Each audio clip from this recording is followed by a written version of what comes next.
ہم اس ویڈیو کے ذریعے آپ کو بتائیں گے کہ framing of issues in civil case, دیوانی مقدمے میں ایشوز کو کس طرح فریم کیا جاتا ہے، اس تعلق سے ہم آپ کو اس ویڈیو میں بتائیں گے۔ لیکن سب سے پہلے ہم آپ سے یہ کہنا چاہ رہے ہیں کہ اگر آپ ہمارا یہ ویڈیو دیکھ رہے ہیں تو آپ ہمارے چینل ٹیکنولا کو ضرور سبسکرائب کر لیجئے اور ساتھ میں بیل آئیکن کو بھی دبا دیجئے، تاکہ جب کبھی بھی ہم ایک نیا ویڈیو اپلوڈ کریں گے تو آپ کو اس کا نوٹیفیکیشن مل سکے اور پھر آپ اس ویڈیو سے استفادہ کر سکیں۔ تو پھر ایک مرتبہ ہم یہی کہنا چاہتے ہیں کہ آپ ہمارے چینل ٹیکنولا کو ضرور سبسکرائب کر لیجئے۔ تو پھر ہم اصل بات کی طرف آتے ہیں کہ آج ہم آپ کو یہ بتانا چاہ رہے ہیں کہ framing of issues in civil case, جو دیوانی دعویٰ دائر کیا جاتا ہے جس کو سول کیس کہتے ہیں، تو یہ سول کیس کے شروعات سے اختتام تک جو مراحل ہیں وہ تعلق سے ہم آپ کو ایک ایک کر کے بتاتے جا رہے ہیں۔ اس سے پہلے کے ویڈیو میں ہم نے بتایا تھا آپ کو کہ پلینٹ اور سوٹ میں کیا فرق ہوتا ہے اور سوٹ کس طرح دائر کیا جا سکتا ہے، اس تعلق سے ہم نے تفصیلی طور پر بتا دیا ہے۔ جب سوٹ دائر کیا جاتا ہے دعویٰ، تو فریق مخالف یعنی مدعی علیہ جوابی دعویٰ داخل کرتا ہے،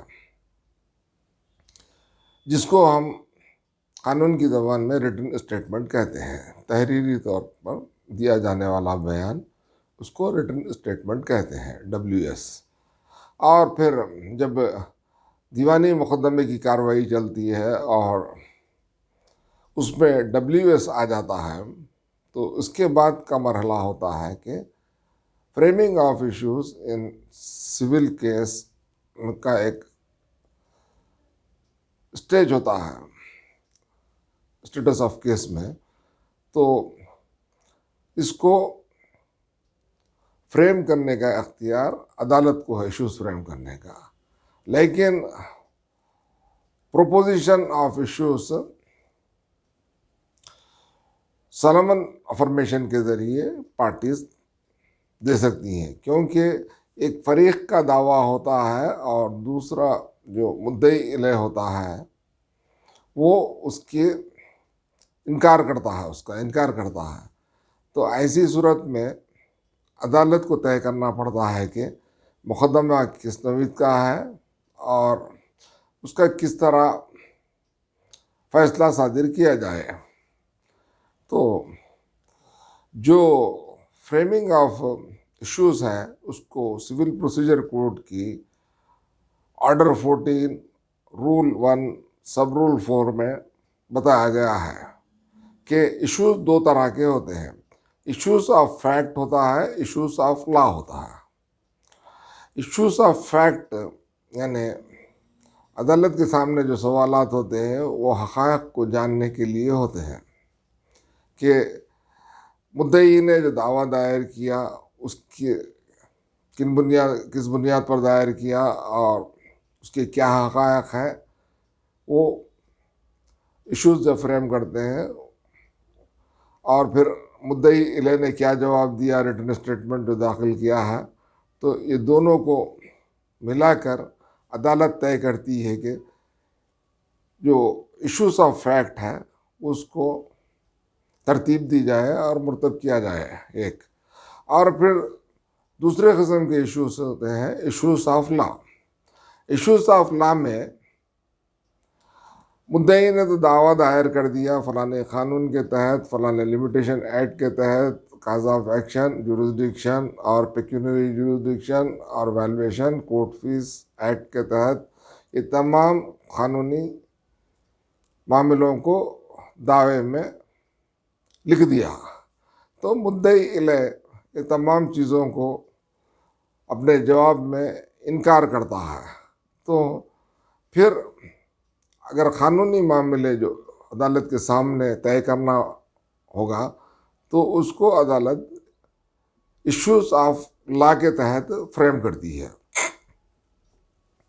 تو جب مدعی نے دعویٰ دائر کیا اور مدعی علیہ نے جوابی دعویٰ داخل کر دیا، تو اس کے بعد کا جو اسٹیج ہوتا ہے دیوانی مقدمے میں وہ فریمنگ آف دا ایشوز، یعنی ایشوز کو طے کرنا.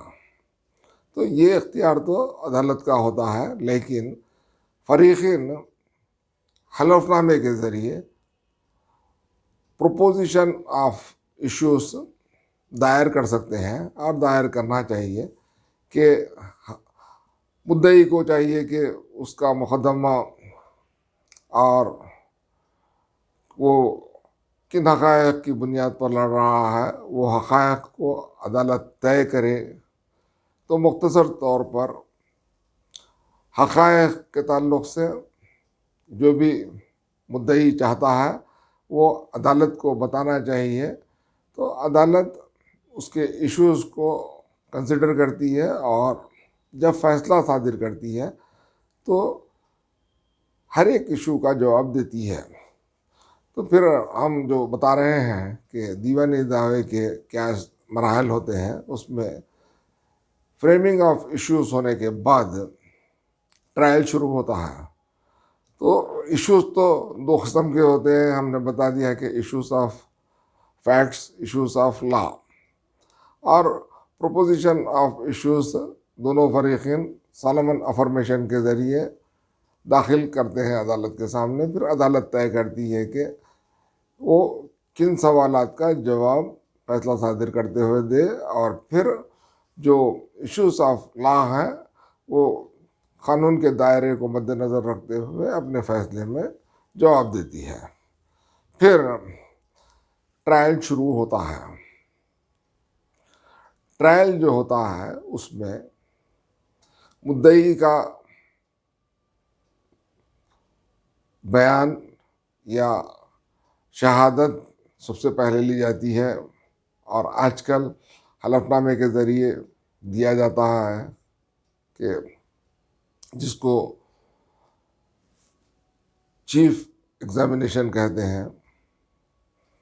پھر اس کا کراس ایگزامینیشن ہوتا ہے، اور جب چیف ایگزامینیشن اگر حلف نامے کے ذریعے دیا جاتا ہے تو مدعی اپنے معاملے کے تعلق سے کن دستاویزات کی بنیاد پر دعویٰ دائر کیا ہے ان دستاویزات کو، اصل جو ہوتے ہیں اوریجنلس، اسی کو عدالت مارک کرتی ہے، یا پھر سرٹیفائڈ کاپیز جیسے سب رجسٹریشن آفس کی ہونے دیجیے، عدالت سے جاری کردہ سرٹیفائڈ کاپیز ہوتے ہیں، اسی کو عدالت ایگزیبٹ مارک کرتی ہے. پھر مدعی کا کراس ایگزامینیشن ہوتا ہے، یعنی جرا ہوتی ہے. پھر مدعی کو موقع ملتا ہے کہ گواہوں کو پیش کرے، تو جو وٹنسز ہوتے ہیں ان کا بھی چیف ایگزامینیشن ہوتا ہے، اور پھر ان کا بھی کراس ایگزامینیشن ہوتا ہے. اس کے بعد میں مدعی علیہ کا معاملہ آتا ہے ڈیفینڈنٹ کا. ڈیفینڈنٹ کو بھی موقع ملتا ہے کہ وہ اپنا چیف ایگزامینیشن یا تو سالمن افرمیشن کے ذریعے ریٹرن داخل کرے، یا پھر عدالت کے روبرو وٹنس باکس میں ٹھہر کے اپنا بیان درج کرائے، اور پھر اس کے جو بھی کاغذات ہیں، ایگزیبٹس ہیں، اس کو بھی مارک کیا جاتا ہے اسی وقت. اور پھر جرا ہوتی ہے. پھر مدعی علیہ کے گواہوں کی چیف ہوتا ہے، اور پھر ان کی جرا ہوتی ہے. اس کے بعد ایویڈنس کلوز ہوتا ہے. ایویڈنس کلوز ہونے کے بعد دونوں وکلا باری باری سے مباحث کرتے ہیں. پہلی بحث جو ہوتی ہے مدعی کی طرف سے ہوتی ہے، پھر جواباً مدعی علیہ کے وکیل یا مدعی علیہ کرتا ہے بحث. پھر ایک مرتبہ مدعی کو موقع ملتا ہے کہ پھر اس کا جواب مناسب طریقے سے عدالت کو سامنے پیش کیا جائے بحث کے ذریعے.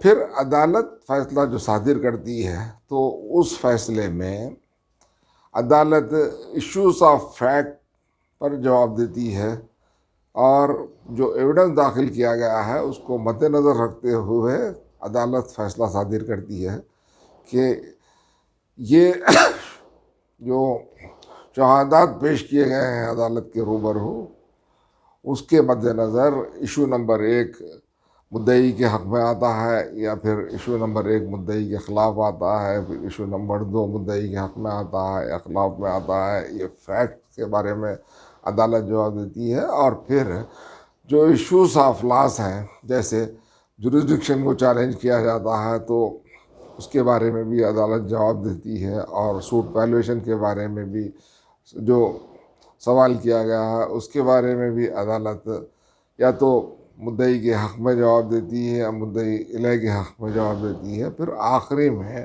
عدالت فیصلہ صادر کر دیتی ہے کہ یہ مقدمہ یا تو قبول کر لیا گیا یا پھر خارج کر دیا گیا۔ تو یہ ہے طریقہ ایک دیوانی دعوے کا۔